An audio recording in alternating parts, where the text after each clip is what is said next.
Hello, everyone. Wave if you can hear me. It's a sound mic check. Uh, Perfect, perfect. Yeah, so nice to see very many familiar faces. Some old ones. Martine, I see you there. Yeah, I see Trespa, all the way from Addis, I believe. Perfect, perfect. Yeah, so welcome. We're just gonna be giving ourselves another just extra minute for some other people to join. Um, but already I can see so many of us have joined, super eager to get this started. So really appreciate you coming in early. Um, yeah, for those who don't know me, my name is Muigai. And I'm the ecosystem lead at the Jobtech Alliance. So whenever we have any kind of session, trust me, I'm going to be there, right? It's a huge pleasure always hosting these sessions. And in just a bit, we're going to get started. So I think a useful exercise, just as I have introduced myself, it will be, since not everybody can grab the mic and introduce themselves, I would just, like to request each and every one of you just to drop your name and, where you're dialing in from and which company you represent. I want the chat to be active and for you to, by the time you're leaving this session, for you to have an idea of who's who. You have no idea who you might connect with after this session. So please introduce yourself in the chat. Just drop your name, where you're dialing in from. I know we are a very diverse group from across the world. So feel free to drop it in the chat. Your name, where you're dialing in from, and your company. Simple.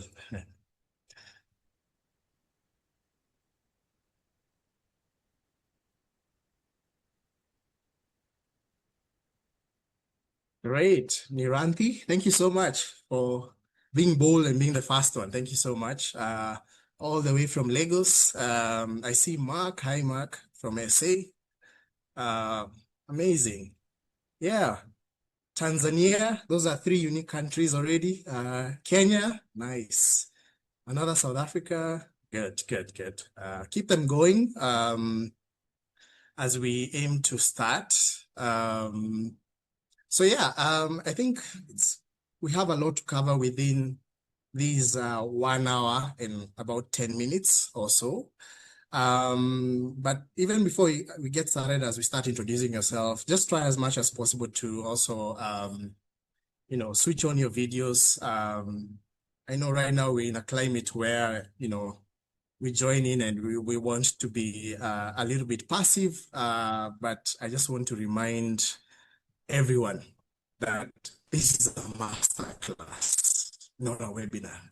So I want to prepare you mentally because, here we're going to stretch you a little bit. We're going to ask you some questions, some reflection questions. We're going to put you in breakout rooms where, we're going to have some activities and exercises. So, if you're doing something else, please park it and just give us your full attention for the next hour or so. And I promise you to be, worthwhile. So just to get started, if you are here today, then it means you value inclusion, right? Or you're already thinking about inclusion in your respective capacity. So today session is not going to be much about talking about the value of inclusion. I think that has been in our airwaves for a very long time. We're simply just going to touch a little bit about the inclusion aspect, but this session is going to be very practical about the framework that we have at hand, right? So we're going to be going through that a lot. And please feel free to ask questions in the chat as we go along, because we understand that inclusion for each and every one of you is different. You might be running a job tech platform, so you're thinking about how do you foster more inclusion for your users. You might be running a program, so you're thinking about how do you foster inclusion by, supporting your portfolio companies, think about it deeper. So everybody has their own use case. So it's going to be a very interesting, session, just discussing it. And I'm not going to be leading the session. We are very lucky to be guided by Janet Wandia, who's our gender lead at the Jobtech Alliance. Also, she wears the hat of a venture builder. So she's been involved a lot in the back end, in the deep end, supporting many of our portfolio companies. So without further ado, I would just like to introduce Janet to lead us. You're welcome. Thank you so much, Mikai, and it's very, very exciting to see all of you here. As Mikai explained, we are going to be speaking about this framework. Just to iterate what he said, this is as a result of around 3 years of work where we've worked with platforms, also done a lot of research just to understand what really does it take to ensure that the platforms that we are building are more inclusive. And to point out, when we were doing this research, we did really rely on a lot of lessons from the gender side, but this is something that can be applied to any kind of inclusivity, so including refugees, people with disabilities. Just think of anyone who could be excluded, and this we'll be able to apply to them.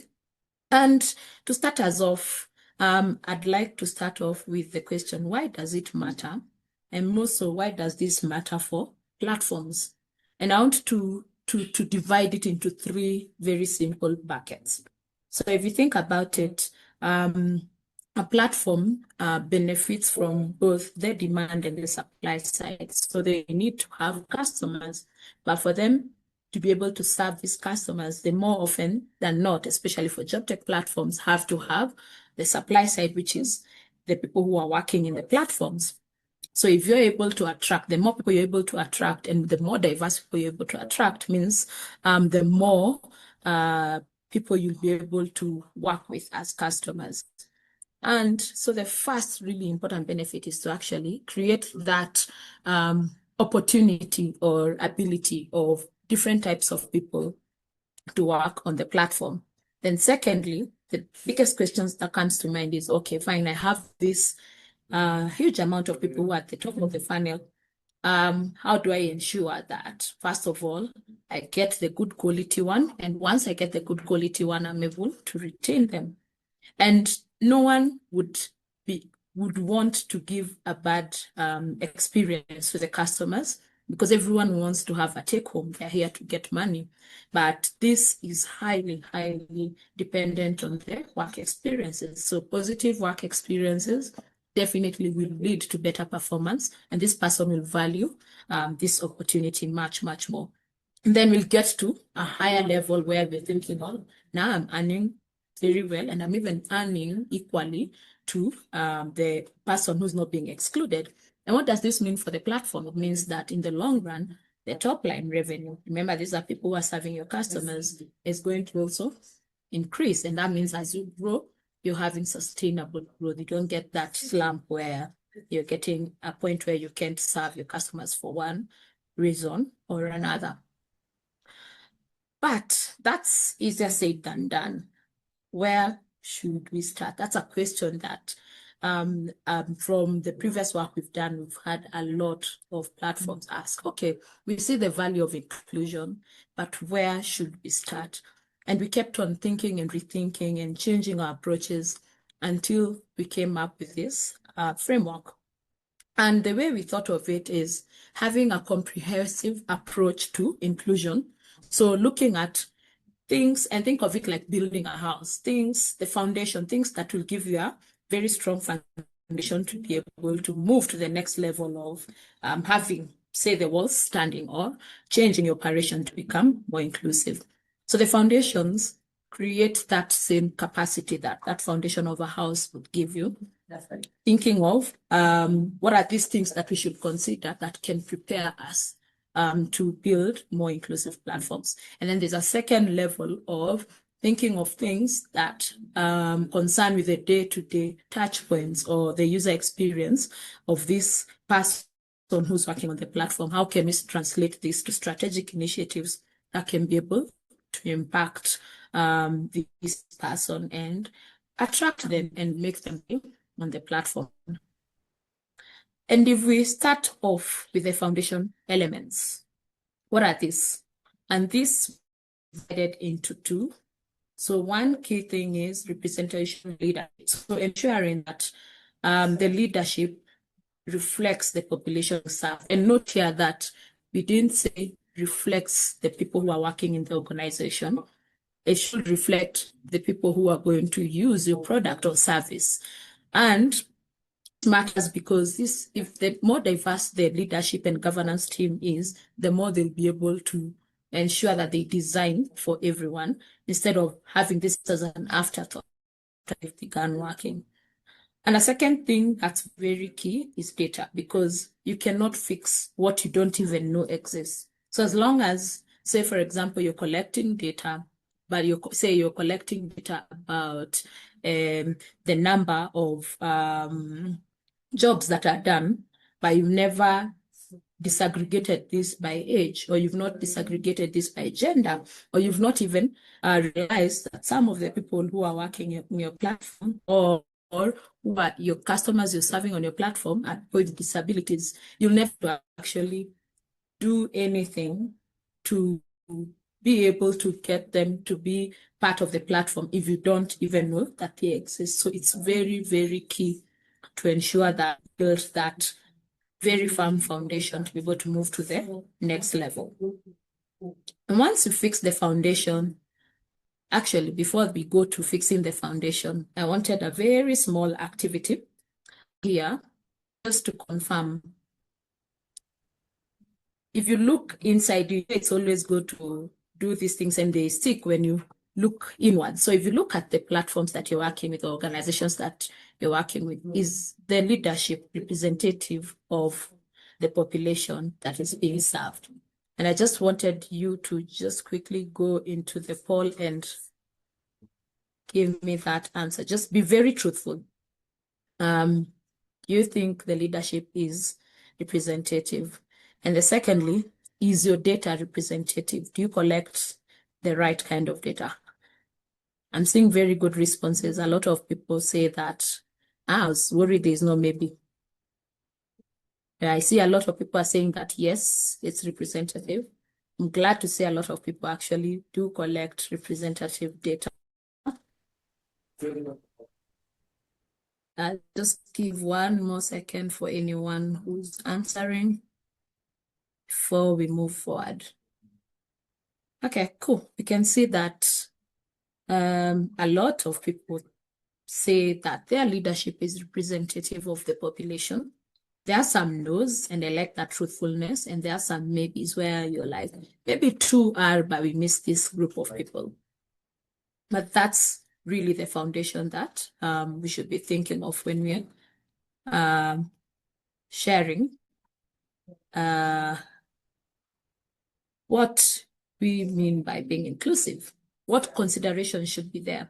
And the way I like to posit it is to think of it in terms of the user journey. Any person who's working in the platform, where do they, what's the journey from the moment that we are trying to acquire them and convince them to join the platform to the moment that they decide to actually do the first job, to the decision that they make to do the second and stay, or the 50th and stay, or the time that they decide to leave?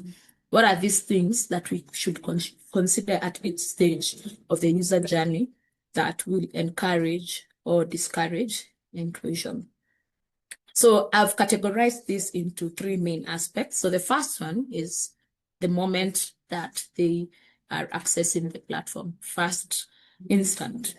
So the first thing actually before they even access the platform is acquisition.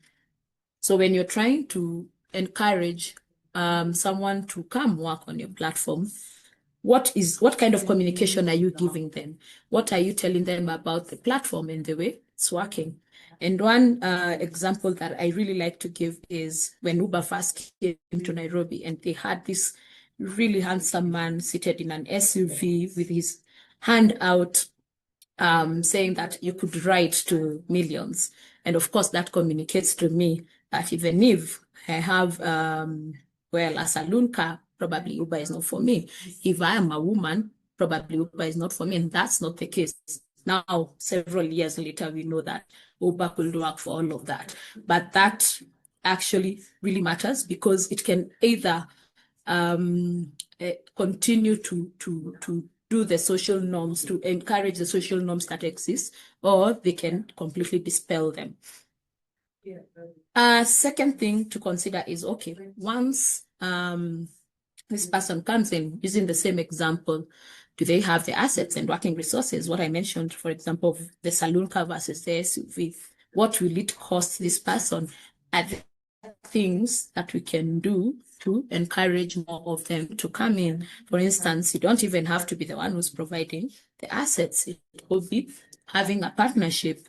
It could be having leasing models, or completely eradicating that capital model, depending on the kind of platform that exists, and having inventory-less kind of model where someone can just come in as they are, maybe just use their smartphone. And in some cases, even get people laptops. If, say, for example, they're doing online work, where they can just come in and start working. So depending on the model, different strategies can be used to take care of this. And okay, we've considered what are the working resources this person needs. There's a third element. Do they have the required skills? And if they don't, what does this mean? Do we need to reskill them or teach them from the beginning? And even as they're working during their period with the platform, are there instances where we need to keep on encouraging or reskilling them in one way or another? It's also one of those things that can be very, very expensive to the platform. So thinking of what really is needed, and then secondly, what groups of people could be excluded because of the needs, and how can the platform ensure that we add these types of people. And this can be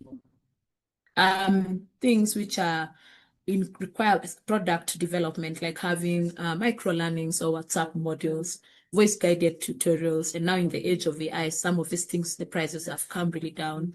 And sometimes it could be something like considering what times do you do your onboarding. Maybe if you start at 10, you'd be able to include more people who have to do some care duties in the morning. And how about peer learning? And again, it's a matter of checking what really makes sense.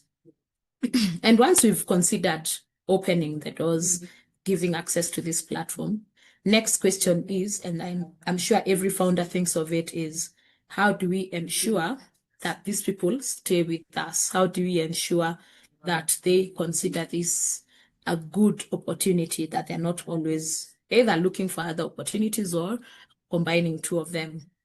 I think the first one would be, how do they get that job?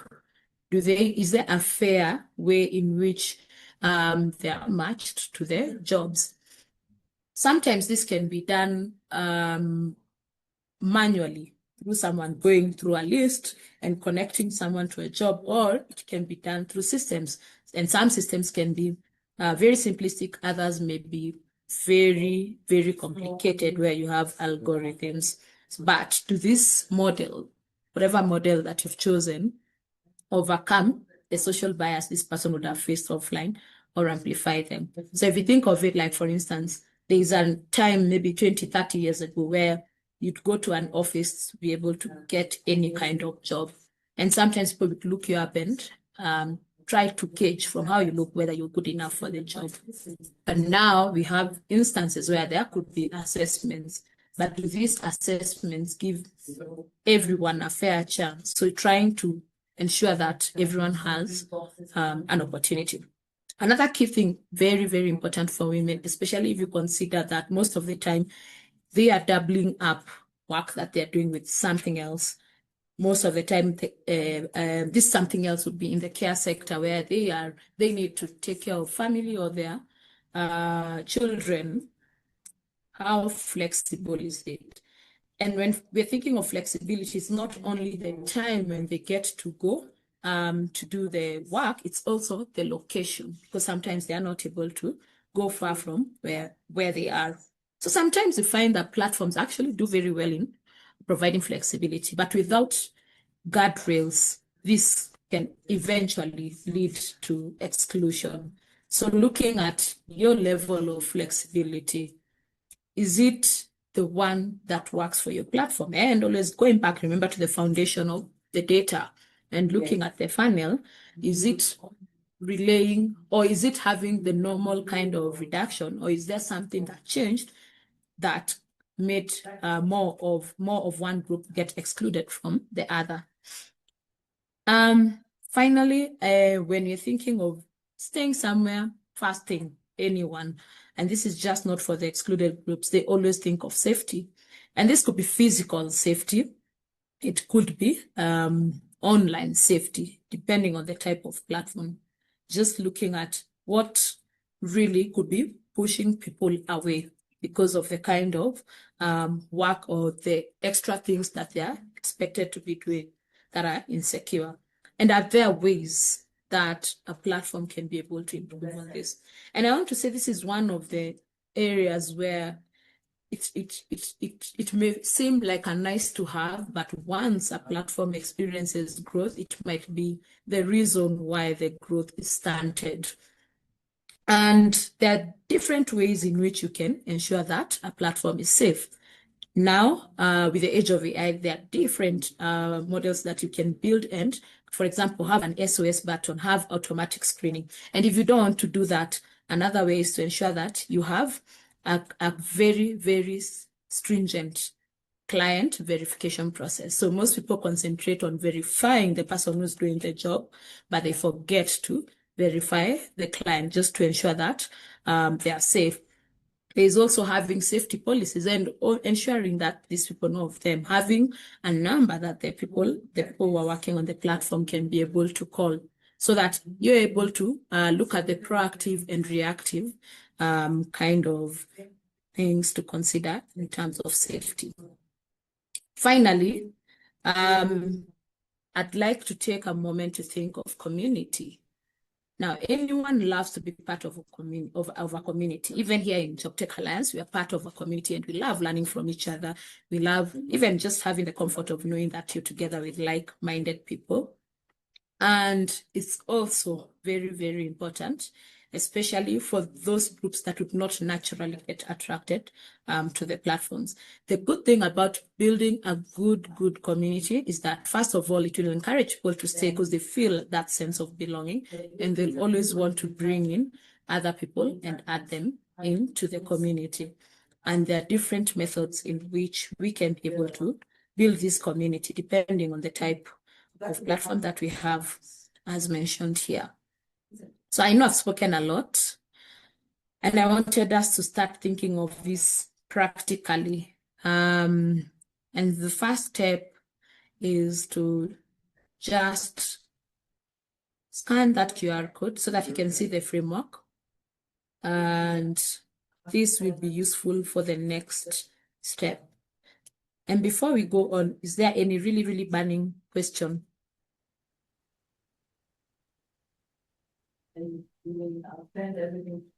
I hope I've been a good teacher, not that no one was listening. Hi, everyone. Sorry, I joined in a bit late. I just wanted to know, because when I joined in, we're doing that poll where we're asking about representativeness in our data or in our leadership. So I know this session is also about inclusivity. And my question is how are we defining, representative versus inclusivity? Are we treating it as the same thing? Or representation versus inclusivity? Yes. So how, let me just quickly go back to this. So how we're looking at it is that we have two foundational elements that will support your inclusive activities. And one example is representation in leadership. So let me give you a very good example. For instance, if Janet wants to found a Jobtech platform right now that connects, say, people to cleaners or plumbers, and I want to specifically work with refugees, it makes more sense if I have a refugee or someone who runs a refugee organization to be my co-founder, or if not my co-founder, be part of the board, because I can't say that I understand everything that a refugee goes through. Most probably I don't understand anything. That's the point that we mean by representation. Okay. Does it make No, sense? that's clear. Yeah, no, it does. Cool. So I hope everyone has managed to download the framework.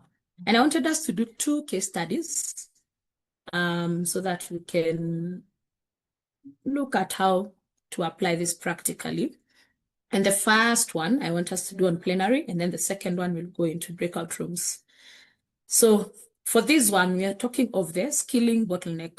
And the scenario here is, think of yourself as a founder and you're running a Kenyan rural-based data labeling platform. So this is one of those platforms where they use, they label for the AI models to learn. And one of the mandates that you get from a donor is that you have to hire young women with basic literacy. So thinking of the vulnerable young woman. But one of your major clients who controls 50% of your revenue has a really, really high quality standard, and they require 99% accuracy. You can't go down on this. But these new recruits of the young women, in general, not even just the young women, they average 70% accuracy. And you can upskill them, but to reach this standard, you need 4 weeks of unpaid training. By unpaid training, it means they're not paying you, you're not paying them. And when you try this, many of them drop out. Many women drop out due to time poverty. Then they don't have the time for this training. And sometimes they have to go look for another income generating opportunity because they need to eat. So the key question here is, if you're a platform in this situation, how do you ensure that you've met these quality standards through unpaid skilling? You are reducing the dropout rates and you're not excluding women. What are some of the things that you can think of? And I just want, if someone can just open their mic or drop in the chats, I want us to have a discussion about this. Sorry, Janet, can you go back to the framework? I just want to scan. Forgot to scan. This one? Yes. Perfect. I think Miguel has also dropped it on the chat.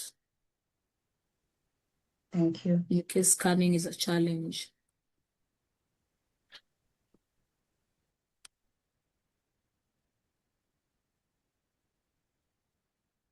I'm good, thank you. I've got it.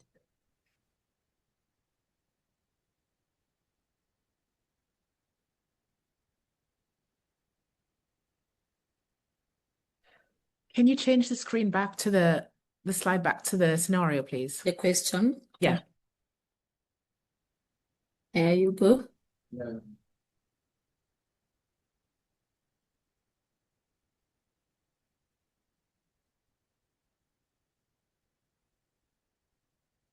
Can all see it now?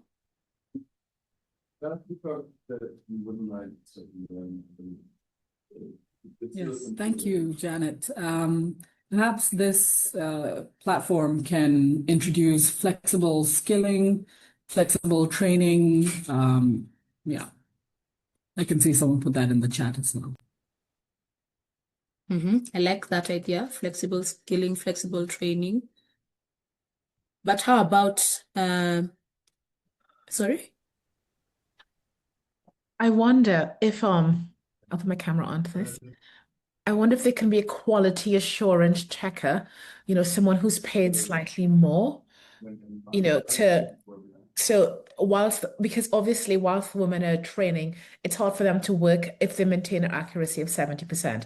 So obviously the platform needs accuracy to get to 99% as soon as possible. So I wonder whether if they have enough surplus funds to invest in a QA person to ensure that the accuracy gets to 99% whilst women are training, whilst working. So perhaps one of the conditions under which the women work is, they have to do the training while they work, and they have to sort of pass, by the end of 4 weeks, for example, the 4-week training, they have to get the accuracy to 99%, but they're working in the meantime whilst their work is being checked by someone. I like that idea. So peer training as they improve. Okay. And flexible training times. I like that. And possibly providing incentives. So possibly providing incentives. So what if you can't afford the incentives? What should you do?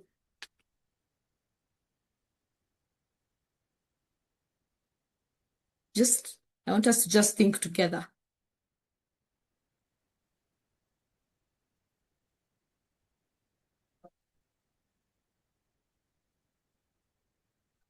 Anyone else? Any idea? Maybe you can recognize them per milestone that they cross. I mean, just add to what the other two people have said, right? So like a badge kind of thing. And that shows that Yes. they've achieved something. So maybe they kind of look forward to it. That kind of reward system can also help. Love that idea. Badging system or reward system. Collaborate with other companies who can provide incentives. I like that. But I think if you collaborate, it's important to look at sustainability. Okay. So let me I'm also not just so jump sure so if that this has been captured, but sorry. please go ahead. Yeah, I'm just saying, I'm not so sure if my point has been captured. I'm trying to tweak it. But training while on the job, I think Lorraine mentioned something close to that. Like you can bring like them that. on and then they start and then so you get those who really confirm that what they're doing is very accurate. So they're not far off. So if it's a 4 week of training, they can start working immediately, but with a lot of direction. I think that can work as well. Yeah.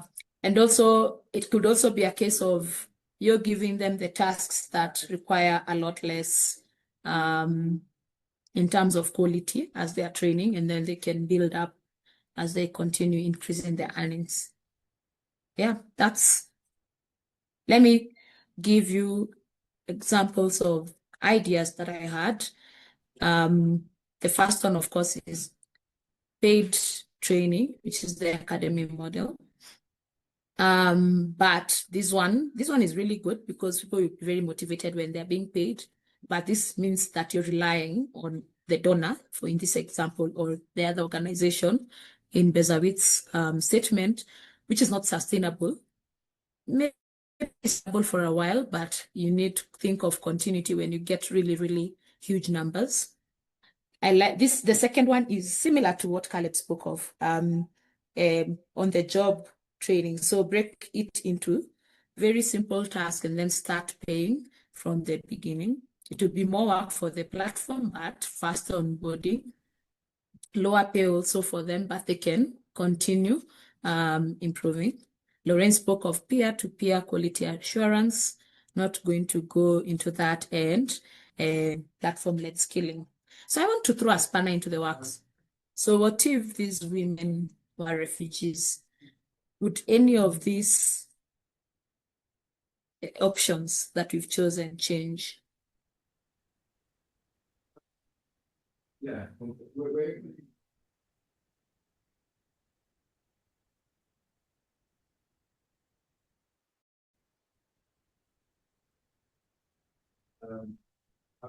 Yes, no, maybe. What do we think? Yeah. We're generating. Maybe. Who else thinks it's a maybe? Yes, no.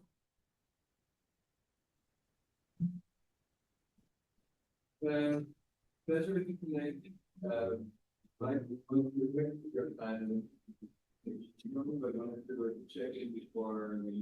I was asking Jane-Rose for you. What if these women that we were speaking of in the scenario are refugees? Would anything change? Something has to change for sure. If you think about it, refugees are not able to move as freely. I would say the paid training, number one, stipends. I think they might need to be, I think stipends may not be sufficient to keep them, to keep them going as a family, the family contribution for a month. So I would not do the paid stipend. I would have them work full time and do training at the side around their own time, but not change how much they get paid per month.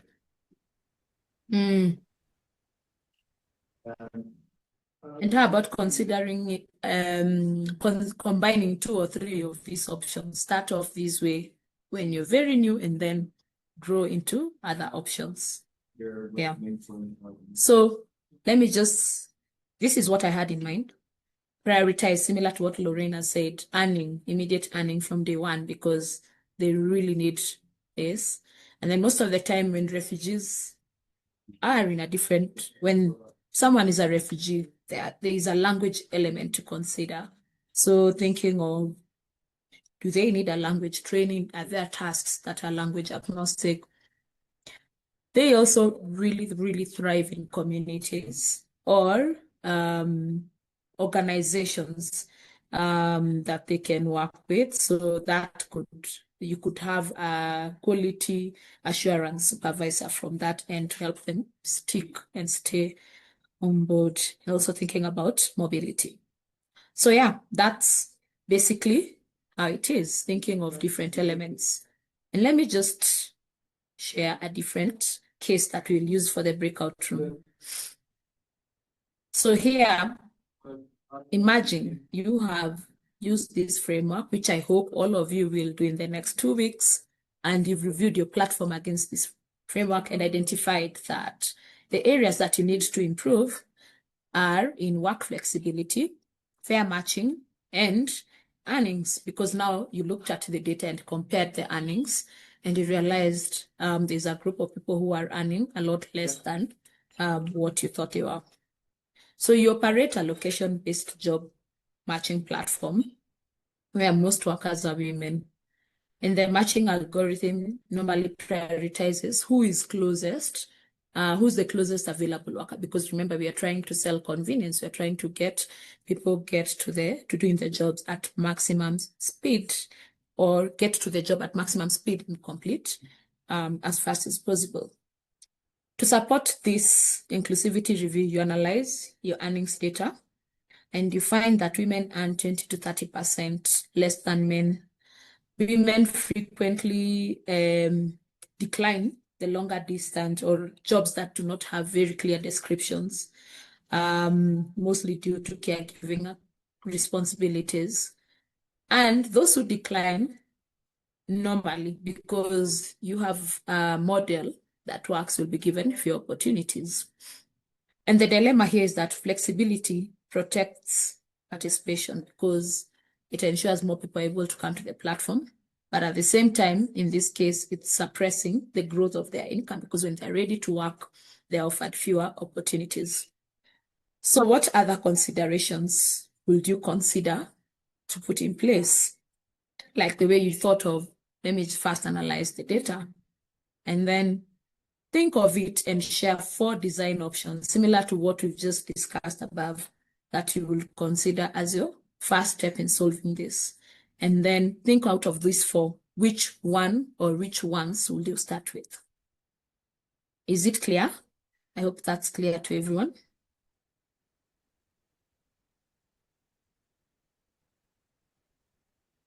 Thank you. Very nice. So who wants to go first? I'm so excited to hear the design or the changes in operations that you thought of. So who would like to go first? I can go if no one wants to go. Janet, I want to be the teacher's pet. Thank you. You're going to get a chocolate after this. Alhamdulillah. So one thing that we discussed is perhaps there needs to be a human in the loop for instead of the algorithms automatically not giving women the job who've declined previously. If there was more of a human connection with the algorithms, then they can be, then they can be given. Then they can be given. So yeah, so my thing is having a human in the loop and not rely on algorithms only. I like that idea. I think it's very, very important to ensure that, yeah, human in the loop, and as well as improving on the algorithm over time, because from the lessons that you're learning, it's good to always iterate and learn as you go. Any other exciting ideas? I can go second. Yes. I'm not so sure, but I had a lady's voice. Ladies first. No, it's fine. You can go first, Caleb. Okay. So we talked about a safety button in the application because we realized mostly for women, it's about their safety. That's why they're also declining these jobs that are far away. So we could have a safety or emergency button in the app so that somebody around them come to their rescue in case of that. So that's something we talked about. And then the last one, so that I don't come again, we talked about not punishing them because of distance. So we should punish them for a job not well done. So we could have that in the application. So if somebody is good at what they do, they get more reward. So the app could have that kind of algorithm so that it's not about who is much closer or much farther. So that was our 2 points here. Thank you. Thank you so much, Caleb. I think someone else was coming. Yes. Okay. So back to the algorithm, I think just building on what Doreen said, the other side of it, we spoke about going back into the algorithm and understand, like, the assumption is that when you decline a job, it is asking you for the reason why you're declining the job. And in the algorithm, actually building in that certain reasons are not reasons to be excluded from future work. So things like pregnancy, perhaps there are personal reasons, maybe you need to pause your work on the platform. Those certain reasons shouldn't affect you finding work in the future. And how many people are being affected by these different very valid reasons. And I think something that you said, Janet, is to constantly check on your algorithm to understand how is it adapting and affecting your population, because it is more expensive to constantly hire people than it is to maintain sort of well-trained, sort of working staff, even if they need to take a leave of absence. And that was, yeah, one of our options. Thank you, Tracy. I'm just curious, did anyone think of a situation where the platform is not using an algorithm? So think of where you're matching maybe through an Excel, or you have a semi-sophisticated algorithm which just does the matching, but you have a human in the loop element. Did anyone think of that? And what were your considerations? Maybe not, but we spoke along those lines, not necessarily in what you said. So we thought that if women are declining jobs because of safety, we could have some particular kind of jobs that are dedicated just to women. So it's kind of in the algorithm mix as well, because, and again, we're using a case study to say, I think Uber has done something similar, having Uber for women, something like that, right? So women driving women kind of initiative. So, I mean, that kind of stuff kind of makes the ladies feel more comfortable. So yeah, we also kind of discussed a case scenario which was a real life scenario of somebody, where the person that is supposed to do the job had a little kid, but had to maybe get a little more stipend from the employer to keep the child at home while she can go around that job. So in such a way, she's created one extra job, quote and unquote, for someone else while she's also having to do our own kind of job. I like it. But I want to draw a spanner into the works for you, Damola. So if you have women-only drivers, just using the example that you've given, and that makes women safe, what about the men? What if the men decide that, no, I don't want to be driven by the woman? That means it will affect her earnings as the driver. So she will still be back to the problem that she was at the beginning. But this particular case at the point where the fact that women maybe were not feeling safe. So it's women for women, actually, not women for men. So, I mean, there will still be other jobs that, to be fair, we're just looking at how can we improve the earnings of these ladies, right? So, and if there's a question of safety, I think ladies are generally will be safer with each other. Does not mean, no offense, that a lady cannot be a psycho as well, but it's kind of just a bit, if we can maybe have, like, I don't know, if let's assume out of there are 10,000 customers on the platform and let's say 6,000 are women, maybe 2,000 of those women jobs can go to this kind of women that are not taking the jobs. This is the mindset behind this kind of reason. So it does not mean other jobs will still not go to other people in the pool, but it's just to maybe help boost this particular number. Then we also spoke about training. That it might be a factor that maybe they are not as skilled. That is why they are even declining the job, but that's are not coming to them. So that then we also spoke about the fact that maybe they need to also upskill themselves as well. Or maybe they don't have the right tools as compared to the men. So again, we kind of bounce around a couple of ideas here. So yeah. Thank you, I think Damola. what you're saying. Sorry, go ahead, Josh. Janet, because I was saying, like, I think we talked about it with Tracy and how he was, I think that just from your premise, 20% with less than men, but they are most of the workers are women. And so that should tell you that you can assume it's algorithmic, but maybe it's not, right? So you have to also find out from your customers, why do you know, what's going on here and why are men preferred? And then you find out if there are things in the way the job is set up that just naturally are going to disadvantage maybe with the women from being able to complete it as fast. And the customer will probably not agree or cancel the job when it's a woman who gets the job. At that point, even if you change your algorithm, you will still have the customer doing the same thing. So you have to figure out, okay, what's the customer thinking? And why is it that I have more women, but the men keep getting selected the most by the customer? And then you find out if there are things that you can do so the customer's objection is reduced, where they become agnostic on whoever they want to do the job, because that's maybe one way to start at it. I like that point. I see, let me just look quickly into the chats before we go on. I see time is almost over. So Jen Rose says timing in a way that we choose the appropriate time that is okay with everyone and appropriate days. I like that example. And speaking of affordable daycares, and I mean, you don't have to choose all of the options. You choose maybe one or two that works for you. Let me give you some of the options I thought of.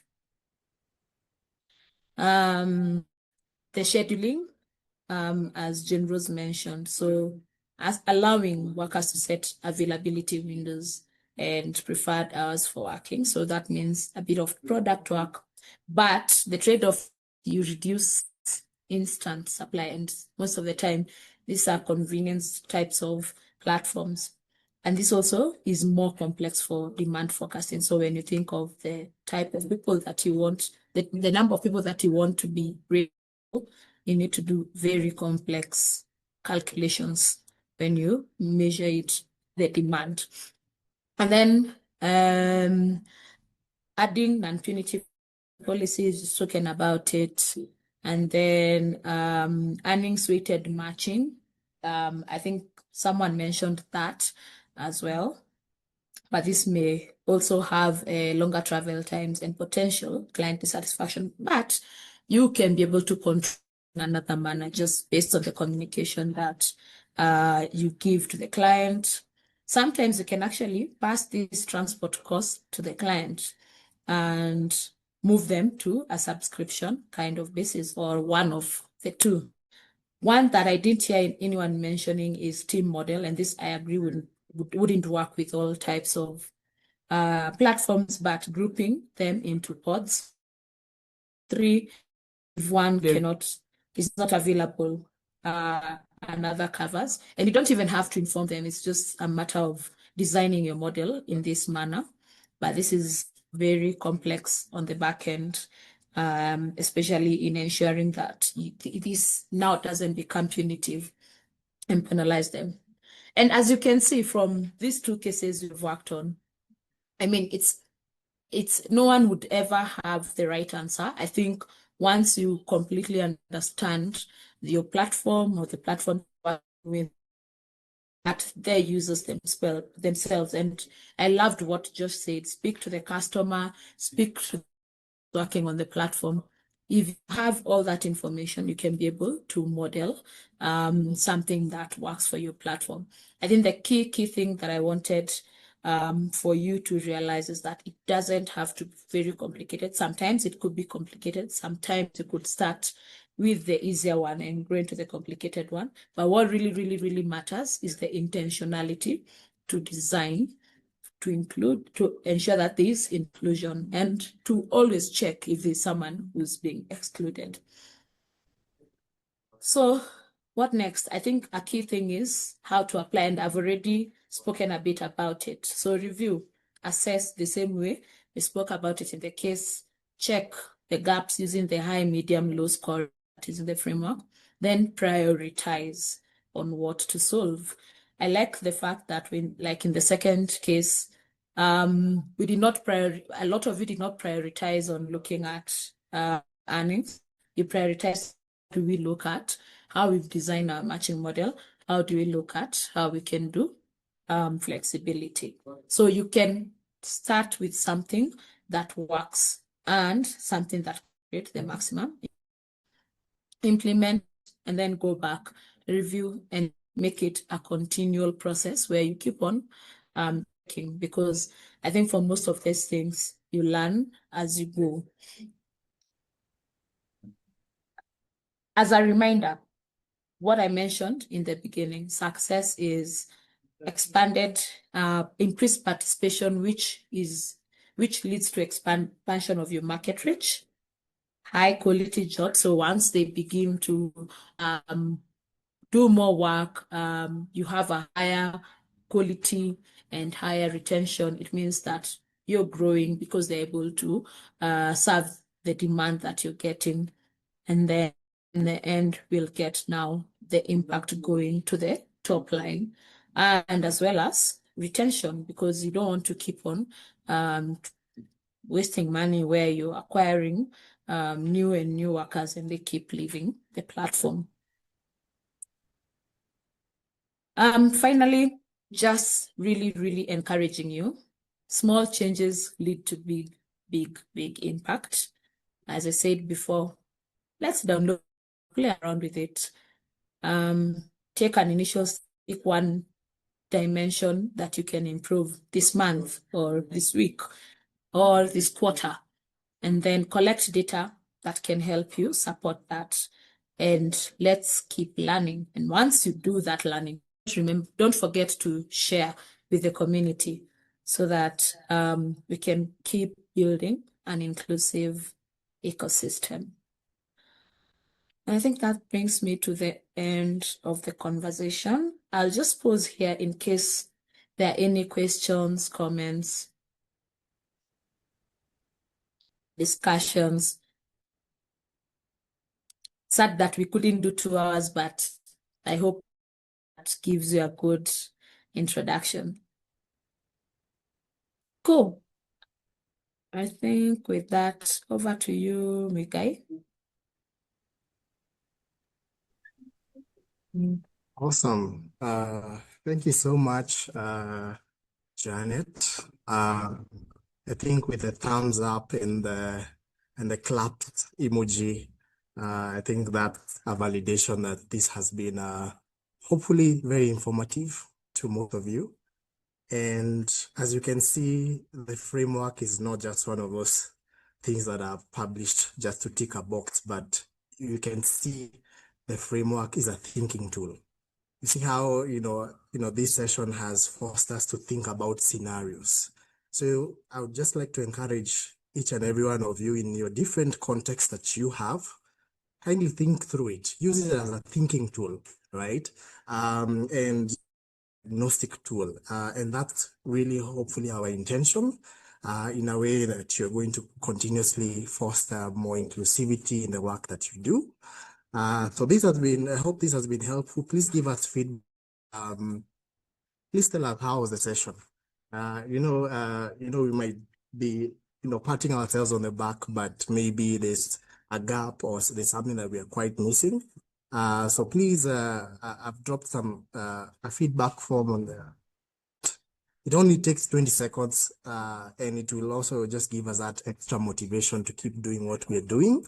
And part of it comes from what you tell us about how you perceive what we've produced. So I think with that said, thank you so much for your time. I'm going to give back. Please don't leave the call if you haven't filled in the feedback form. That would be very important, but we really appreciate each and every one of you, your time, and hopefully we'll see you in the next one. And yeah, thank you so much. And let me give you back your extra 1 minute. Thank you. All right. Feel free to drop off after you filled in the form.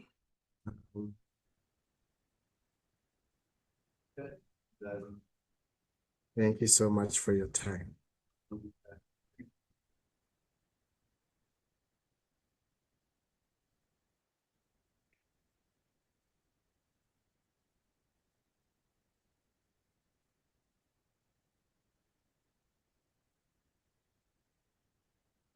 Here.